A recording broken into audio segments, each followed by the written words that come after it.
Barefield, papuntang NLEX. Cedric Barefield, mas gusto ang Road Warriors kaysa Meralco Bolts.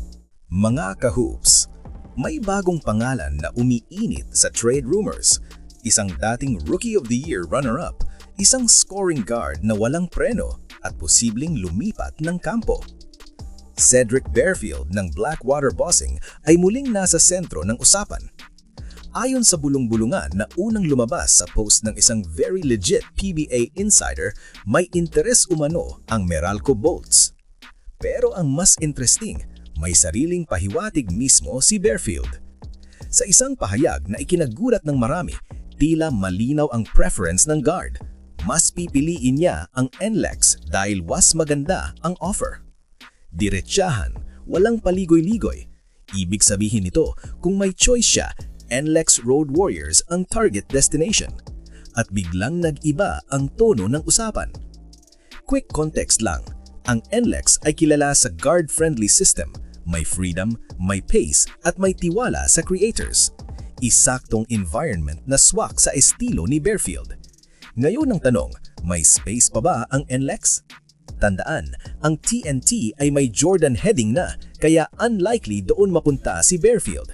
Pero sa NLEX, kung papasok siya, magdadagdag ito ng explosive scoring, fearless playmaking, instant offense off the bench o bilang starter. Isang luxury na bihira sa PBA. Para sa Blackwater, posibleng mahirap pigilan ang ganitong sitwasyon, lalo na kung may mutual interest. At para sa NLEX, ito ay tanong ng fit. Kaya ba nilang i-integrate ang isang high-usage guard sa kasulukuyang sistema? Si Barefield ay isa sa mga guards na hindi natatakot sa big moments. At sa PBA, ganyan ang tipo ng player na kayang magbago ng trajectory ng isang team. Wala pang pirma, wala pang opisyal na anunsyo, rumors at feelers pa lang. Pero kapag ang player mismo ang nagpapahiwatig ng gusto niyang destinasyon, may bigat ang usapan.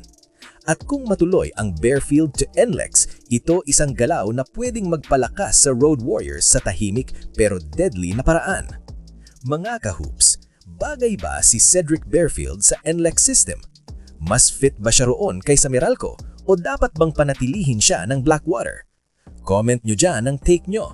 Huwag kalimutang i-like, mag-subscribe at i-ring ang bell para sa PBA rumors, trade talks, and real talk basketball analysis.